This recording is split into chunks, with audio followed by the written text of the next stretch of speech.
cops make horrific discovery in abandoned truck. I wonder what's in the truck. I bet it's a body. And it smells like real blood. The head. A woman's head. Oh my God. Oh my God. Oh yeah, no, it's real. Oh. This is the moments cops find a woman's head in the back of a truck. On the morning of October 28th, 2020, police in Hot Springs, Arkansas arrive in the parking lot of a nearby Walmart after receiving a call from a distraught man claiming to have made a disturbing discovery. After finishing his shopping and returning to his truck, he found a double-wrapped trash bag thrown into the back bed. I just got a little bit of groceries. They're in the back seat. Okay.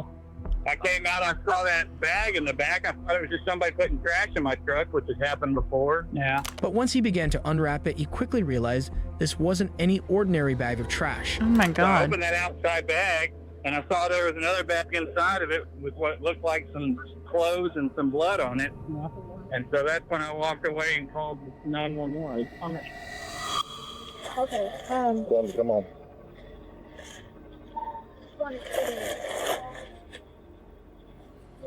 The head. A woman's head. All right, let's make sure. Let's go ahead and let's get her parked over there. Go ahead, park the car. Okay. He needs Who's out. looking? Huh? Who's looking? Both of us. She just got. Is it a real head or? Oh yeah, no, it's real. No. I'm not sure It it's looks Halloween like or a not. woman. No, it looks like a woman's head.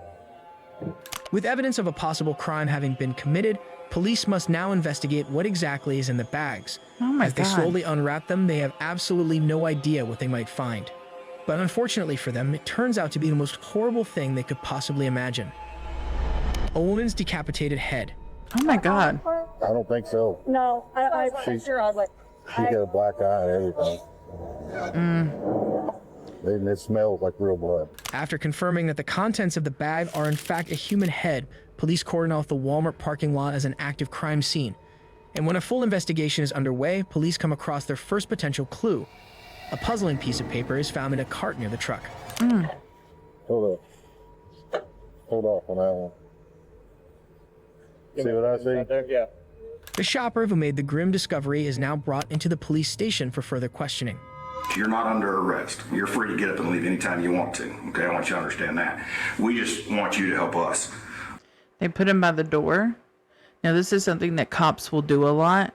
So, if they thought that he committed like a horrible crime, they'd be like, sit down there. They put him in the corner and then they would like box him in. So they would like sit here in front of the door so that he feels physically trapped and restrained. They do this a lot. You'll see this a lot in other interrogations where they put the person in a corner. They put him by the door so that he feels free to leave at any time, probably because they don't think he committed a crime or that they're just trying to get more information. And some people, when they're in this proximity to the door, will feel like they can very easily escape. It's all psychological warfare when you talk to police, so that we can try to piece together what happened. Okay. So where all have you been today? Today, Yes, sir. just to Walmart. Okay, so you left from your house and went to Walmart, and then tell me what happened when you got to Walmart. I got there around noon or so, had a short grocery list, just a couple of things, milk, flour, eggs. Wife's doing some baking. Came back out to the truck. I noticed something in the back and looked a little weird, so opened it up. I saw what looked like blood, and I backed away and called 911. Okay. You didn't see what was in the bag? No. Okay. Well, I saw there was another bag, and it looked like there was some red liquid all over it and maybe some socks or something. Okay. And that was all I saw. The man tells detectives the exact same story he told officers on the scene. He's told he's not a suspect, but he's clearly worried about what might come next and potentially being blamed for something he didn't do. If needed, I don't even know that we need to yet. But would you, the consent form that we walked through earlier about your vehicle, would you also do that for your house as well? Yeah. Just to kind of cross our, T's, dot our I's types. And I don't even know that we need to do that yet, but just in case we do. Yeah. Would you be okay with that? I'd be fine. Okay. Because somebody might have left somebody else that would help us, Still in a state of shock, the man agrees to allow police to search his house at any future date. It's been one of the most traumatizing days of his life, but he's finally free to leave, but not in his truck, which is now impounded into evidence. As detectives study CCTV footage from businesses around the Walmart, hoping to catch a... He said he went to buy milk, and now all I can think of, I know for a fact they didn't put that milk away. He's going to have to go buy it again. You think about that now that milk costs so fucking much. glimpse of their suspect, 63-year-old insurance claims adjuster Connie Goodwin fails to show up for work roughly 300 miles away in Deerfield, Missouri. Oh. A concerned co-worker drives over to her house only to find the front door unlocked and seemingly no one home. But after searching the house, they find Connie in a state beyond their worst nightmares. Dead in the bathtub in a pool of blood, her head decapitated from her body. Oh my God. With the two crime scenes now seemingly connected, police bring in Connie's husband John to discuss a missing persons report he filed for his 38-year-old son Aaron the previous evening. While he's aware of his wife's death, he has no idea how it happened or the gruesome way in which she was found. Your son is Aaron Enoch Goodwin, is that correct? That's correct. Okay, and you're John Goodwin? Yes, sir. Okay. Just act like you're starting from the very beginning with me and tell me what's going on with your son and all of that. I think, I'm not sure. He's not been right. And he thinks God wanted him to go on a walkabout and trying to help him. I brought him down here and rented that place for 3 days. He was going to go on his walkabout. So I went in and rented it. Came back out, he's going through his gear. And I'm just standing there talking to him. And he goes, well, yeah, I'll be up in a minute. Okay. Went up to the room, probably a span of an hour or so, and I go, something's not right. You know, he'd been up here by now. And when I'm down, he's gone. His gear's gone. This is last night? This was last night. Okay. I think we rolled in there about 8-ish, maybe before. John tells the detectives that Aaron hasn't been acting right lately and that he claimed God wanted him to go on a walkabout in the wilderness. John got a hotel room in Hot Springs for them to stay in so he could do just this, but Aaron disappeared as soon as they arrived. Does he work anywhere? He was working at the Eagles Club in Nevada, Missouri, but he just dropped out. How long has he lived in this trailer next to you? Oh, too long. Okay. How old is he? What I mean is, he's dropped out. You know what I'm saying? Dropped out. Of life. He's not Okay. taking care of stuff. Okay. Does he have any mental diagnoses? Not really, no. Okay. Not really, but I mean, you can tell when someone's not thinking right. Saying off the wall stuff, like about God and stuff even, you know, it's like. John describes the disturbing signs of mental illness that Aaron has been displaying for some time, proving that perhaps all of this could have been avoided if he'd gotten the help he so obviously needed. John now brings up Connie's death without being prompted, as if he can't handle the elephant in the room being avoided any longer. They found her dead this morning. Who did? A co-worker. She didn't come into work, and they found her dead out in the tub. And that's your wife? My wife. Are y'all still married? Oh, yeah. What's her name? Her name was Connie.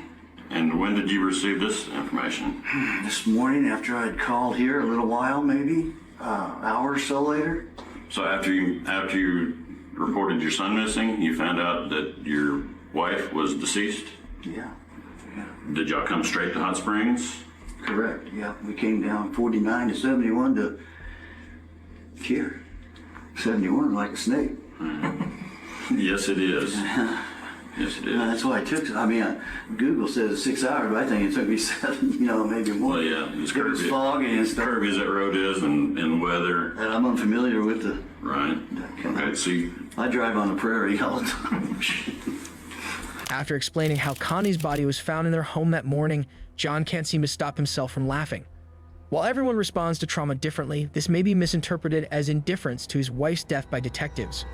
So I went straight to the hotel, checked in somewhere around 8 o'clock last night.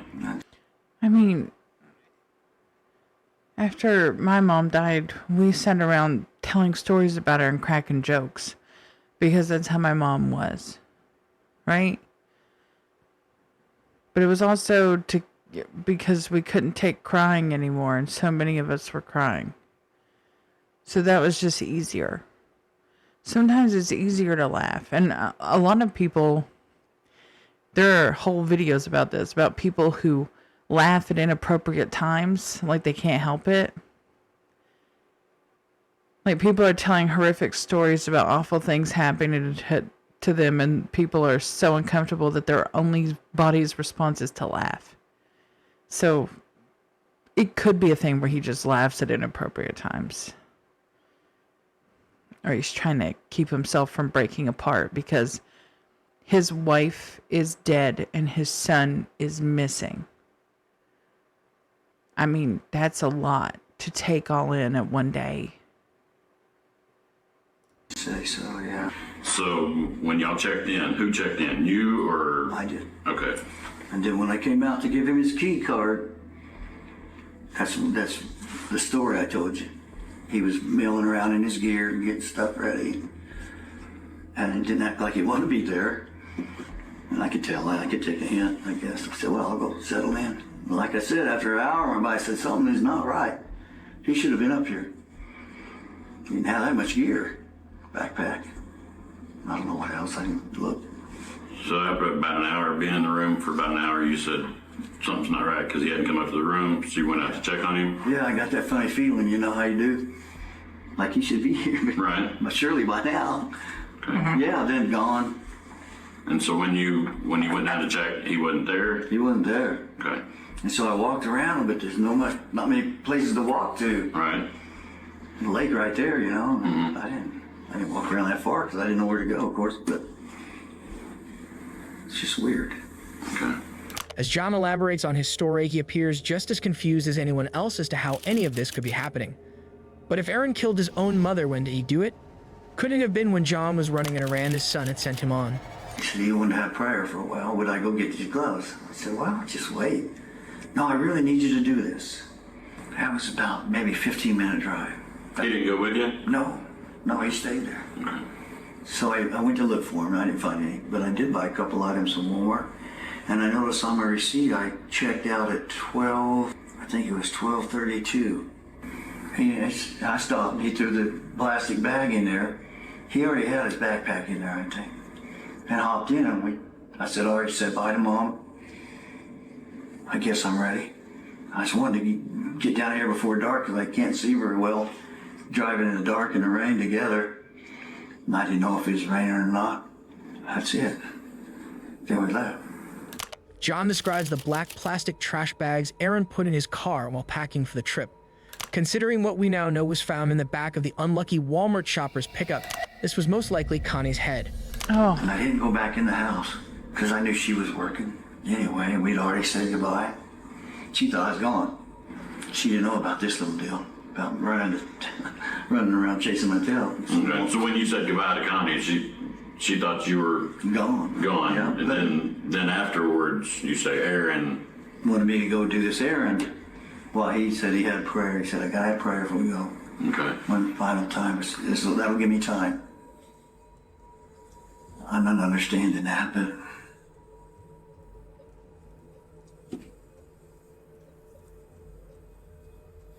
you don't think he killed her, do you? Mr. Goodwin, I have no idea. John continues to put the pieces together, but despite how much he doesn't want to admit the truth, he soon asks detectives the question all three of them already know the answer to. But detectives can't answer this question now, so they ask John what he thinks, and he gives them a shocking answer. What's your feeling? I think he might. I think he might have. Okay. I don't know. I don't think I'm leaving nothing out. If I think it's something, I will.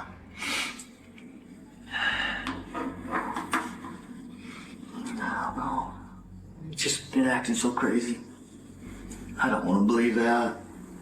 When detectives tell John that they watched the security footage from the hotel, and it doesn't match his story, he's asked to clarify a few things. We watched some video footage from out of the DoubleTree. Okay? And it's not really, and I'll just be frank with you, it's not jiving with what you're saying the chain of events was that happened the last night and early this morning. Okay.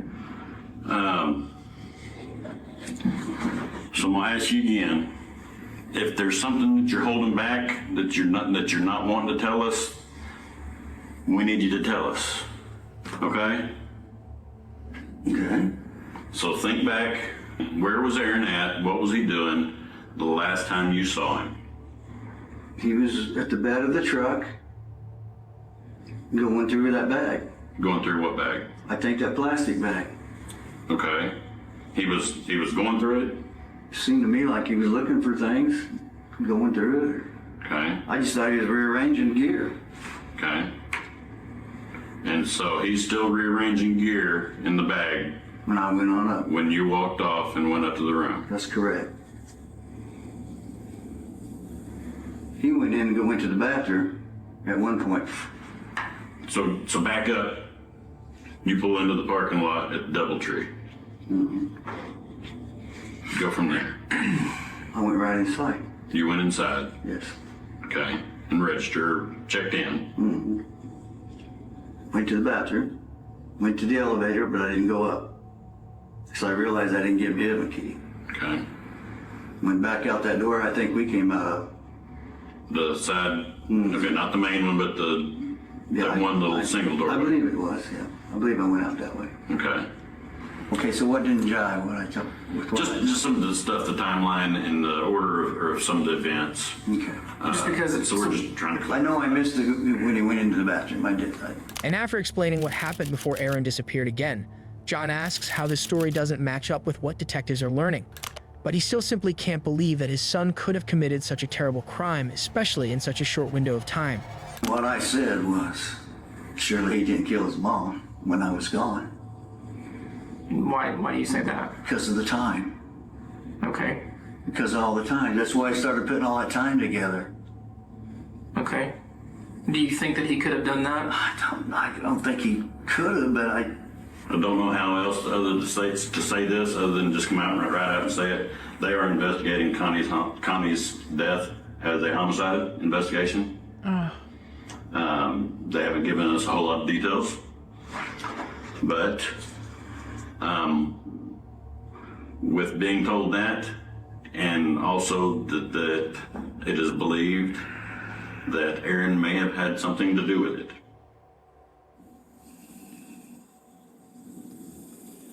That's what I'm trying to tell you. When CCTV footage from Walmart shows Aaron walking around the truck carrying the black plastic bag, detectives are forced to tell John the bad news. A homicide investigation has been opened, and his missing son is a suspect. So if there's anything else that you know, you need to tell us. There was a note. There was a note. I forgot about that. It's in my cup holder. It said something like, I thought I was doing God's will. In this note. That's all it said. And you found that when? This morning. Yeah, but I stuck it in my cup holder. Where was it when you found it? It was on my console, top of my console. Okay. And it says? It was on top of the room key, and I just stuck it in my cup holder, but then I got to thinking about that. And it said what again? I believed I was doing God's will, but I didn't know what that meant, so it didn't make sense to me. That's the whole content of the note? That's it. John remembers a cryptic note Aaron left behind. Could it be connected to the piece of paper found in the cart beside the truck where his mother's head was found? We've got a search warrant for your truck, a search warrant for your hotel room. We have the trash bag that was in your truck that you said Aaron was doing something with last time you saw him. And there is evidence in that bag that relates to the death of your wife. Detectives tell John that they have a search warrant for his truck and hotel room, and they've already searched the black plastic bag he saw his son rummaging through. But even John knows there's more to this story than what detectives are telling him, and he's about to find out what that is in horrifying detail. There's more, ain't there? I'm trying to figure out how I want to say this. Okay. So we get a call today at the local Walmart here in town. Okay. that a gentleman has called 911, and he has told the operator that there is a black trash bag in his truck, in the bed of his truck. He's never seen it before, and whenever he opened this truck, there was blood inside the bag that had come out. There was blood in the bag? Yeah. There is. How bad was she? There is. How bad was she? There is a body part Oh, God, in man. this bag. What was it, her? And it, by all intents and purposes, it Oh, it's does definitely appear her. that it is your wife. So I think you now maybe can understand a little bit why we're treating this the way that we are, and why we're trying to get as much information from you as we possibly can. How come you think it's her? Tell me, just tell me. You want me to be blunt with you? Yeah.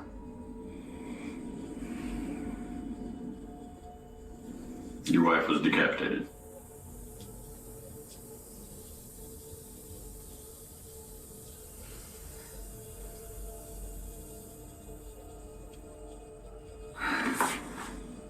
What the hell?